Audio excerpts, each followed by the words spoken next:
Ciao a tutte, benvenuta o bentornata se è la prima volta sul mio canale. Questa settimana guardiamo insieme la seconda parte dei miei accessori Hillstar, la parte dedicata ai gioielli. Se vi piacciono i miei video vi invito a seguirmi su Instagram dove posto qualche aggiornamento durante la settimana e ovviamente a iscrivervi al canale. Gotish Editor qui per voi. Ciao! Per parlare subito brevemente delle promozioni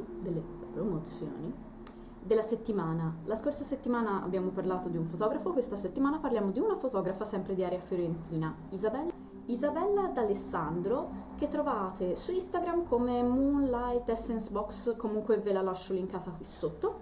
Altre stampe come quelle che avete visto la settimana scorsa, quindi stampe un pochino più grandi, queste forse sono un 18-13, di alcune sue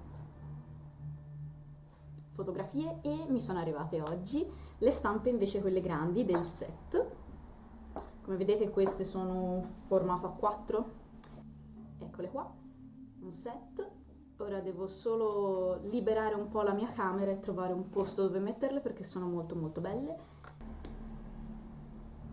Quindi buona seconda parte del video degli accessori. Spero di non rivedervi in versione Gotish Editor. Torniamo ora alla recensione vera e propria con la parte dei gioielli. Partendo dai choker, ora tutti questi choker mi sono stati regalati da una mia amica.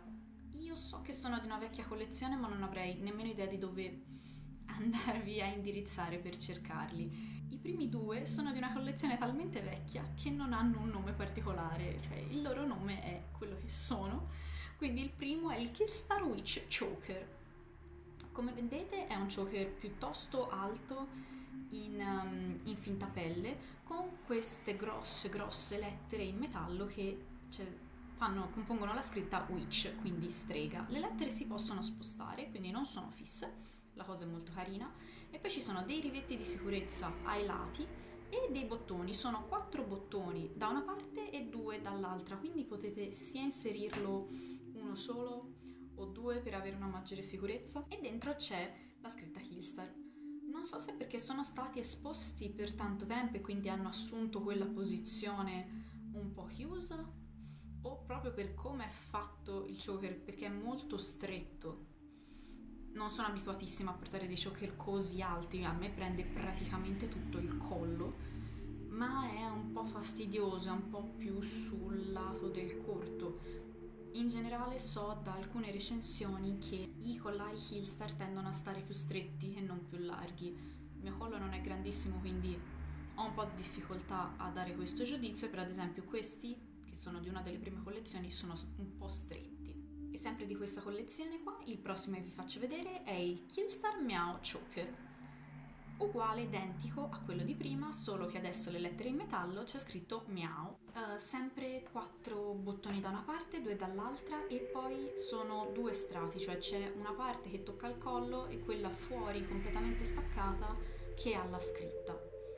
Anche in questo caso, ripeto, può darsi che sia un problema di come sono stati esposti, può darsi che semplicemente sia io che sono abituata a portare quelli più fini e non questi particolarmente grandi.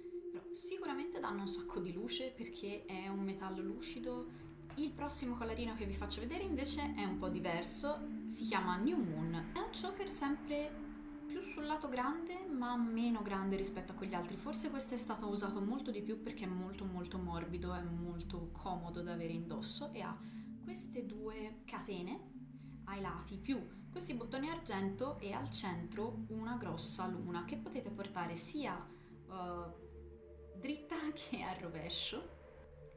Più c'è una piccola scrittina, non so quanto dal video si veda bene purtroppo, con scritto Hillstar, e ha non i bottoni in questo caso, ma 3 buchi e una fibbietta per chiuderlo di sicurezza, più dei rivettini per poi inserire dentro quanto rimane. Questo, pur essendo largo, dà meno fastidio, forse anche perché le lettere sono rigide in quelli prima, mentre qui c'è un decoro che è un po' più basso, quindi dà un po' meno noia. Le catenelle tendono un po' a rigirarsi, però ovviamente mettendolo su, giù, eccetera. Personalmente preferisco i collarini con la fibbia perché aggiungere un buco è molto più facile che aggiungere un bottone di quelli a pressione, quindi se siete un po' nel mezzo potete provare e riuscire a fare un buchino.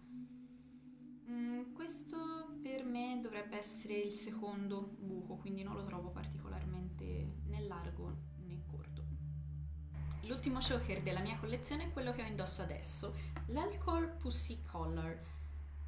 Come vedete è molto più piccolo rispetto agli altri e ha qua un fiocchetto fatto rigido con lo stesso materiale del colletto, con un dettaglio al centro in metallo con un pentacolo rovesciato. Anche questo ha la fibbia con i buchi con un D-ring per reinserire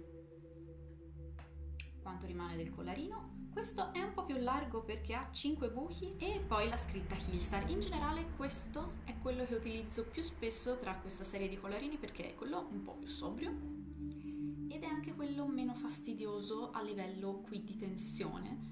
Anzi, questo per me è quasi largo, infatti lo porto un po' più basso, normalmente li porterei qui, ma a me scivola un pochino più giù.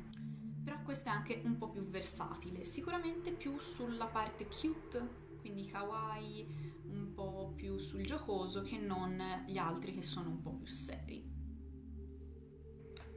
Passiamo al resto dei gioielli con il Mia Necklace che ho pagato 10 sterline, quindi circa 12 euro. Come vedete il ciondolo è direttamente fissato alla catena ed è una mezzaluna rovesciata con dentro una spada inserita insieme. Ai due lati della luna ci sono due gancetti non staccabili che hanno il resto della collana, ha maglie piccole, regolabile con un paio di centimetri di maglie su cui fissarlo e poi una targhettina con scritto Hillstar.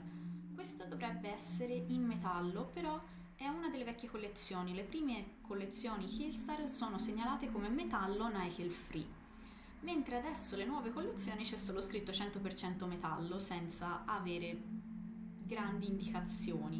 In genere la indosso fissata alla prima maglia, quindi per me rimane più o meno nella zona qui, nella zona della scollatura.